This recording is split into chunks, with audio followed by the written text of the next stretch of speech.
Don't you miss the sweet slumbers you fell into as a child? Neend app helps you recreate that magic with well-crafted exclusive sleep stories, guided meditations, and calming music to lull you into the restful sleep you need. Our offerings are all ad-free, approved by experts, and have helped more than 90% of our listeners fall asleep as quick as within 15 minutes after tuning into our app. Download the app for more sleeping aids and subscribe to the channel. Hi, I am Ronald, and I'll take you to the retelling of a chapter in Mahabharata where Karna meets Duryodhana and how they become friends in this mythological fiction written by Uma Swaminathan. Before we begin, make yourself comfortable in your favorite position for falling asleep. Switch off all lights and close your eyes. Take a slow, full deep breath and let go. It's time to set the world aside. Let go of your day and begin your gentle transition into sleep. Take another slow, full deep breath and breathe out any tension in your body. All there is to do now is relax, rest, and be restored. You are in bed now, feeling your body relax from the day. Beginning with your feet, allow all the tension to go out of them now. They have worked hard for you all day and deserve a rest. And so, the relaxation in your feet begins to find its way into your ankles, your calves, and your knees.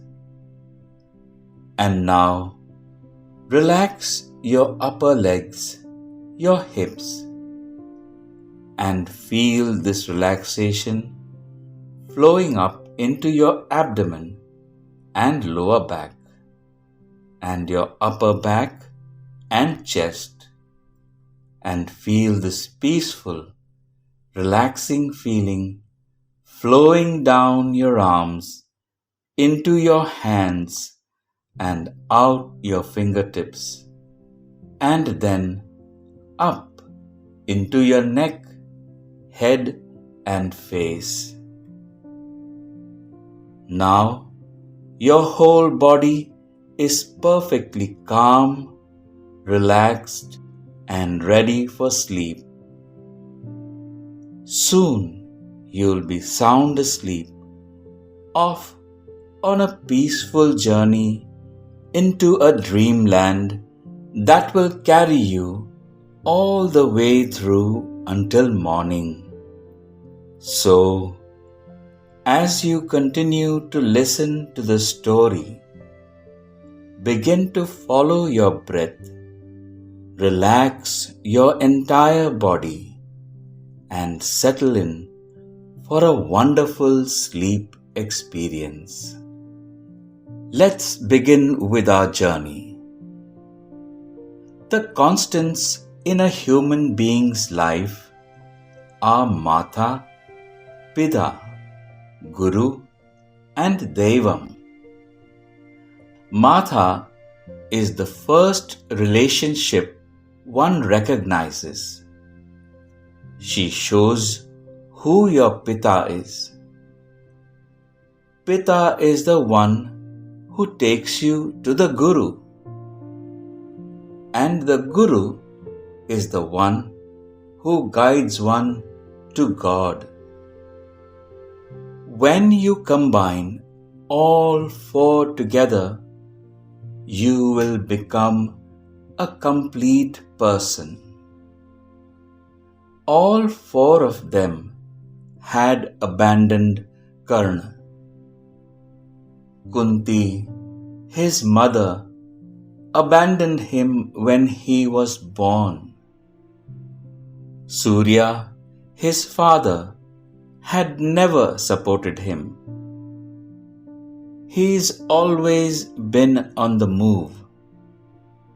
Because he was a Shudra, his guru abandoned him. In the end, God Krishna, the world's guardian, took his life. Karna adored Duryodhana for this reason. He handed him the life he'd always wished for. He never left him alone. He was there for him at all times. He gave him an identity. The Yadava dynasty had a king named Shurasena, who had a lovely little daughter named Kunti. Kunti used to live with her adopted father, Kunti Bhoj, when she was a young girl. Durvasa, a rishi, came to Kunti Bhoj one day and asked for his hospitality. Durvasa visited the king for a lengthy stay and was housed as his palace guest. Durvasa is famed for bestowing boons on people who delight him, especially when he is treated well as an honored guest. The king entrusted the sage to his daughter's care and tasked Kunti with the responsibility of entertaining the sage and meeting all his needs during his stay. Durvasa's temper and ridiculous requests, such as demanding food at strange hours of the night, were patiently tolerated by Kunti, who served the sage with tremendous commitment. The sage was eventually satisfied. Durvasa complimented Kunti for her devoted service when he left, and he rewarded her by teaching her the Atharva Ved mantras, which allow a woman to invoke whatever god she wishes to have children through. Kunti, intrigued and doubtful, decided to put the mantra to the test, unsure if it would actually work. And one morning, when the sun rose, she began reciting the mantra, which she might use to ask any divine god to give her a son. She called the sun god Surya. He gave her first son, Karna, and she arrived with a brilliant light, decked up in an earring and an armored breastplate. Kunti was perplexed and embarrassed, fearful of what others would think and how she would embarrass her family. She was concerned about social outrage and retribution as a result of giving birth to a kid before marrying. She feared that she would be less likely to be married. Kunti had no choice except to forsake Karna, who had just been born. So she put the newborn baby in a padded basket and set it adrift in the small river Ashwanadi by the palace in the hope that he would find foster parents. The basket reached the Charmanavati river, which then crossed the Yamuna river. The basket continued to float till it reached the Ganges river and the kingdom of Anga. Radha, the wife of a charioteer, discovered it and brought the child Karna to her husband Adhirath Nandana. They immediately adopted him and named him Vasu Shena. They adored him and treated him as if he were their child. Then his father Adhiradha took Karna to a sage to bless him. The sage stared at the child, who, like his father Surya, was born with earrings and an armor breastplate. This child, he realized, was unique. As a result, he gave him the name Karna, which means the huge ear. Karna learned everything on his own as a child. He taught himself archery. In the woods, he practiced archery. He learned from his father and his peers. His father was convinced that he had always been gifted in the martial arts. He had high hopes for his son's future as a renowned warrior. Adhiradha believed that if Karna had the right teacher, he would be able to master anything. However, he was aware that due to his caste, his son would not be permitted to pursue martial arts. He was regularly rejected, mocked, and ridiculed at school because he was the son of a poor family. Dronacharya declined his offer to attend his Gurukulam. He was hurt but determined to be a valiant warrior. His father saw that his kid was suffering as a result of his caste. As a result, he decided to expose the truth about his birth. They had revealed to him that they had found him near the river and adopted him. Karna was affected by this knowledge. He felt guilty that he had been abandoned, and this shaped his sense of self-identity. Karna adored his foster parents, but he was always perplexed as to why his original mother abandoned him in the river. He thought he was the one who was to blame. Slowly, he began to accept himself as he was. He decided that his birth would not impede him from achieving his goals. It motivated him to be an ambitious young man. He began to take pride in himself. He had developed several skills as a result of this. After a while, Karna came to be known for his solitary habits, hard work, and pious yoga before Surya every day. His kindness and eagerness to serve everyone astounded everyone. They applauded his gift of speech and his pursuit of excellence in whatever he did.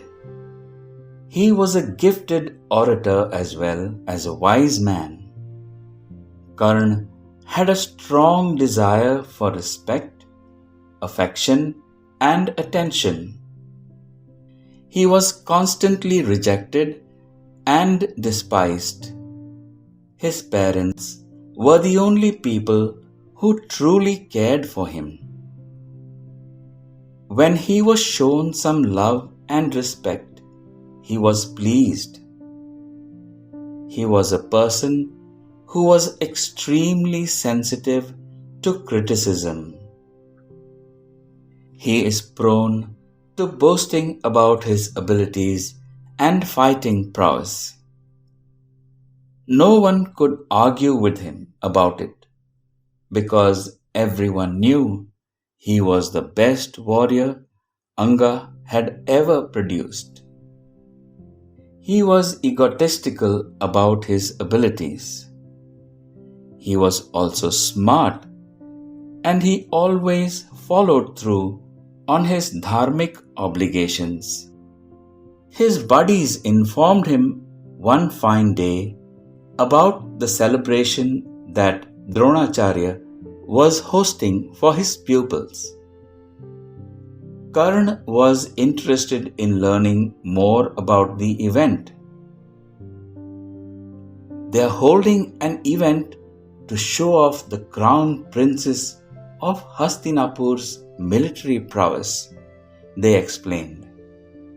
Karna was quite interested in seeing it. He'd always heard about Arjuna and Bhima's incredible abilities. Those were only telltales, he thought. When he heard that, he murmured to himself, "I will believe it when I see it." He was eager to see them for himself. He had no idea they were his brothers who were born to Kunti, his biological mother. He was curious as to why everyone was raving about Arjuna. He was accompanied by his mum and father to the competition. Dronacharya taught martial arts and warfare to the Pandavas and Kauravas. Almost all of their training had been done. Drona wanted to check if they had mastered their skills by putting them to the test. The abilities of both the Pandava and Kaurava princes had already been discussed across the realm. They had been gushing about it and were eager to experience it for themselves. King Dhritarashtra summoned Dronacharya, who requested permission to hold an event. He had decided to hold a royal competition among the princes to see who is the most talented. He informed him that the public needed to watch the princes fight to demonstrate their abilities. Dhritarashtra agreed and invited all of the kingdom's citizens. He was ecstatic to witness his son Duryodhana's archery prowess. Bhishma, Shakuni, Kunti, Gandhari, and Kripa were all seated in their places. They were all looking forward to seeing the princes combat. Drona had meticulously arranged the gathering on a magnitude never seen before. All of the royal invitees had tents set up on the grounds. Residents gathered in the streets to see Arjuna, their favorite, win the battle. Karna, together with his father and mother, reached the palace grounds. Drona was ready to begin the combat when he noticed that the majority of the guests had come. Karna sat down in his chair. He began scanning the visitors. Drona had been spotted by him. He was irritated by his encounter with him. He couldn't forget the day Drona had turned him down. Drona would not even remember or recognize him, he thought. He shifted his gaze to look at one side of the ground where the Kauravas were standing. Duryodhana, the crown prince, stood there in his armor plates. He had a gada or a mace in his hands. In their armor and swords, all 100 of his brothers stood around him. Shakuni had taken up a position next to them. Karna then moved his eyes opposite the Kauravas. The 5 Pandavas were standing there. With his bow and arrow, Arjuna stood there. He is the only one who had mastered the Brahma Astra method. With his mace, Bhim stood behind him. Dharma was looking around at the crowd. Sahadevan and Nakulan had already readied themselves. Drona then took a look around and greeted everyone who had arrived on the ground. The crowd erupted in applause and support. Drona then announced that the event would stop at sunset. He then requested Dhritarashtra's consent. They gave the event the green light to begin.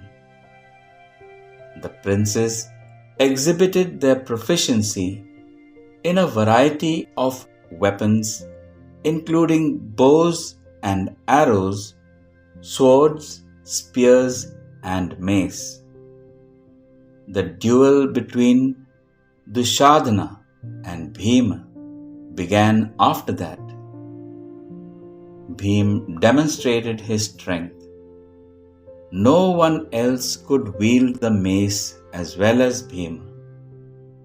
Bhim tackled Duryodhana with his mace after he swung his mace at him.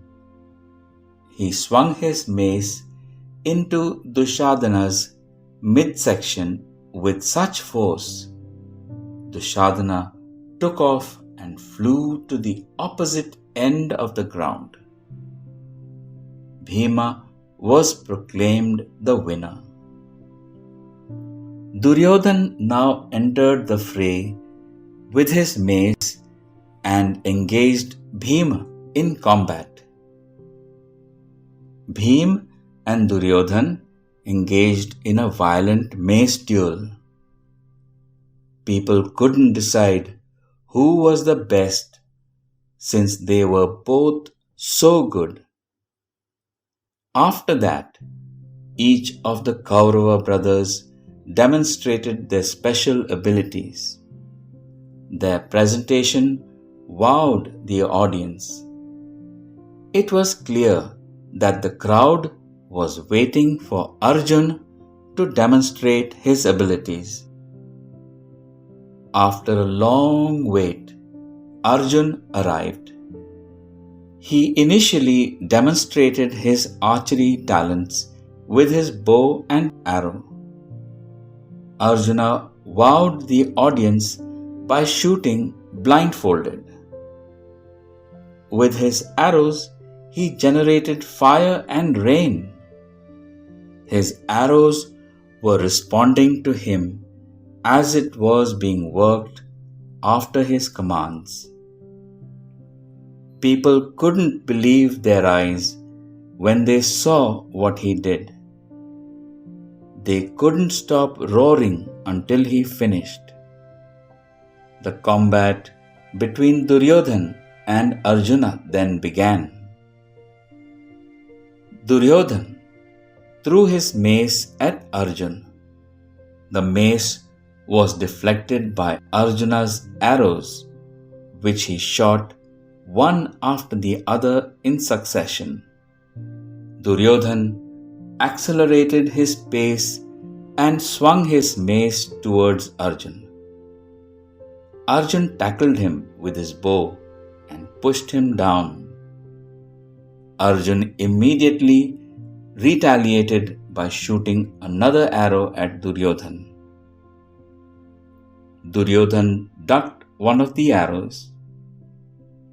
Arjuna retaliated by shooting additional arrows at Duryodhana. Duryodhana dodged all the arrows by using his mace as a shield. Duryodhana then took up his bow and arrow and began shooting at Arjuna. Arjuna took the choice to employ the magical arrow that would freeze Duryodhana. He couldn't go any further since he couldn't move. He then fired another arrow which hit Duryodhana's mace and bow. Duryodhana dropped both his weapons. The audience erupted in applause. Arjuna's name was being chanted. Drona was pleased with his pupil. It was an easy decision to pronounce Arjuna as the winner. Blind King Dhritarashtra, who was on his throne at the time, was shocked to find that his son had been defeated. His servant was narrating the whole incident. Kunti was extremely happy about his son. Bhishma thought the princes were prepared for warfare. Drona was overjoyed and declared that no one could match Arjuna. Arjuna, I am honored to have you as a disciple, and no one in the world can equal your archery skills. The audience roared unanimously in agreement. The royal guests all agreed. Is there anyone even living to duel with you? Drona then said. Duryodhana was dissatisfied and embarrassed as he stood there. Hearing this come from Drona's mouth offended Karna. He believed he could accomplish everything Arjuna could. He believed he could achieve anything Arjuna could do, and even better. I can fight, Arjuna, he exclaimed. The noise of the audience had died down. Everyone was staring at the side from which the sound was coming. Karna stood there, his armor gleaming and his lovely earrings dangling from his ears. His face was bathed in sunlight. People were curious about the individual who was challenging Arjuna. Karna stepped forward and did exactly what Arjuna had done. He fired his arrows blindfolded. He generated rain and fire with his arrows. The crowd cheered and clapped. Drona and Kripa were perplexed as to who this man was. They could see that he was a skillful individual in the same way as Arjun was.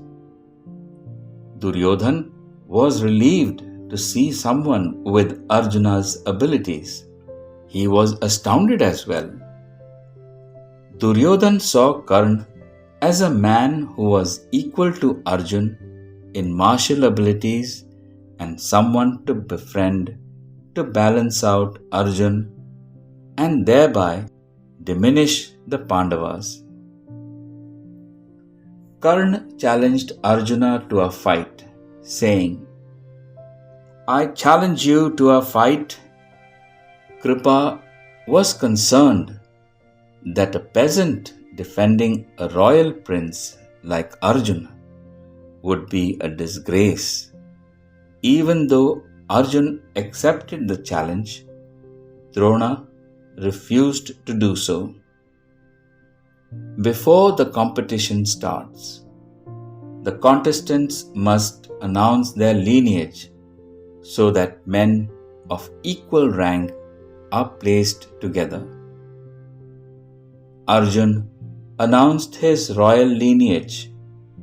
It was time for Karna to present his lineage. Karna's charioteer lineage would disqualify him from competing against Arjun if he revealed it. Karna stood there with his head facing the ground. After a moment of silence, he revealed to everyone that he was indeed from the lineage of charioteers. After hearing that, Drona claimed that a commoner could not compete with a prince. Karna claimed that Drona was frightened of Arjuna losing if they fought. He further claimed that it would be a dishonor to Dronacharya if his greatest student was vanquished by someone he had turned down from his Gurukulam. Drona's response was, "Fighting a prince is not something a low-born Shudra like you should consider. Like your father, you should be a charioteer. Stop fantasizing about being on par with a royal prince." Bhim then urged Karna to leave the area and return to where he was supposed to be. Karna had been singled out by the gathering, who began chanting for him to go. Karna was offended and hurt. He bowed his head in humiliation. He felt disappointed after being humiliated in front of everyone. Karna is an Arajna, a non-king but also a wordplay on Arjun. Duryodhan, who had witnessed everything, stated, "Guru, due to their caste, one should not discriminate against an educated scholar and a strong warrior. If we discriminate against scholars, we would not be able to read their magnificent works of literature. We call for warriors, not just Kshatriyas, while we are at war. Shouldn't we welcome Hari, who was born out of a rock? If his birth is the issue, Shiva's forehead gave birth to Lord Murugan. Is he a high-born or a low-born individual? You were born in a pot. So, are you a high-born or a low-born? We should not judge one by their birth, but by their behavior," Duryodhan explained. But Guru Kripa countered, "It is not because of his birth, but because he is not from any royal family." After much deliberation, he declared, I am offering to appoint Karna as the king of Angas. As a king, he now has the right to participate in the competition. Duryodhana claimed that after Karna became king, Arjun would no longer be able to escape Karna, an able warrior. Karna was surprised. Everyone in the event was surprised to hear Duryodhana's decision. It infuriated Bhishma. Dhritarashtra, on the other hand, backed him up and proclaimed Karna the king of Anga. Karna was at a loss for words. Who am I? It was a question that had plagued him for most of his life. His whole life had seemed entangled in the answer. The irony was that the truth for that question had left him directionless rather than freeing him. Born of a god and a mother who abandoned him at birth, Karna was mistreated from birth. All his life, he was only ever rejected for his birth. People were never accepting of him. All he wanted was to be treated with respect. The same people that asked him to leave were chanting, "The king of Anga, Karna." He felt respected for the first time in his life. Karna has always felt as if he lacked an identity. Karna felt that he had got an identity now as the king of Anga. Karna accepted the anointment and became a king that day. It had made him into a loyal friend to Duryodhana. With an eagerness to reciprocate the favor, Karna asked Duryodhana about what he would like in exchange for the kingdom he had just given out of his empire. "I want your endless friendship, Karna," Duryodhana responds. "Now go fight. I will offer my friendship to you in life and death," Karna said, kneeling. Karna rose to his feet and locked his stare on Arjun. After that, Karna and Arjun resolved to fight. They'd each shot an arrow at the other. Their skills matched with each other. Arjuna caught an arrow launched by Karna in his hand and tossed it to the ground. Arjun aimed a straight arrow towards Karna. Karna remained motionless as he took the arrow to his body. The arrow shattered as it struck Karna's armored breastplates. What they had witnessed astounded them. Meanwhile, the sun was slowly setting down in the west. Karna raised his arrow and aimed it towards Arjun. Drona asked him to come to a halt. He reminded everyone that the tournament had come to an end because the sun had set. Everyone was disappointed. They wanted to see Arjun win. Karna smirked at the spectators, thinking he could have easily defeated Arjun. Arjun was favored by the people and by everyone. While everyone else loathed Karna, Duryodhana proclaimed his friendship for him. Duryodhana, Karna believed, was the sole friend who stuck with him while everyone else turned against him. Duryodhana became a lifelong friend of Karna. In Karna, Duryodhana found an able man and a talented commander who could help him gain and retain power over an empire. In Duryodhana, Karna found a caring friend and a resourceful supporter when almost everyone was bent on ridiculing and disowning him. Duryodhana grabbed Karna by the hand and walked off the ground. Karna looked at him and followed him back.